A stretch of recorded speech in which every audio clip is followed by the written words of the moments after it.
நம்ம பசங்களுக்கு ஒரு விஷயம் பிடிச்சா அது பிடிச்சது தாங்க. அதை யாருக்காகவும் எதுக்காகவும் எப்போவும் மாற்றிக்க மாட்டாங்க. இப்போ ஒரு சின்ன எக்ஸாம்பிள் வச்சுக்கோங்க. ஒருத்தன் ஒரு 2 லட்ச ரூபா கொடுத்து ஒரு பைக் எடுக்க போகிறான் வச்சுக்கோங்க.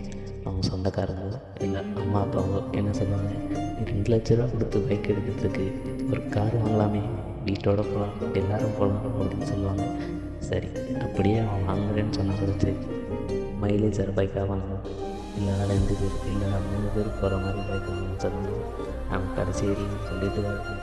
அவங்களுக்கும் நான் சொல்லித்தர ஒரு விஷயம் என்ன தெரியும், என்னதான் நம்ம ஒரு மாதத்துக்கு 350 ரூபா கொடுத்து ரீசார்ஜ் பண்ணுறோம், காசு வேஸ்ட் ஆகுதுன்னு சொல்லிட்டு எல்லா நேரமும் நம்ம ஃபோனையே பேசிகிட்டு இருக்கிறதுல பிடிச்சவங்கள ஒரு 2 நிமிஷம் 3 நிமிஷம் அவ்வளோதாங்க. அந்த மாதிரி தான் எவ்வளோ பெரிய டிப்ரெஷனாக இருந்தாலும் ப்ராப்ளமாக இருந்தாலும் நமக்கு பிடிச்ச பைக்கில் 50 ரூபா 100 ரூபா பெட்ரோல் போட்டு ஒரு அரை மணி நேரம் பைக்கில் ஒரு சின்ன ரைடு போய்ட்டு வந்தால் போதுங்க, எல்லாமே முடிஞ்சு.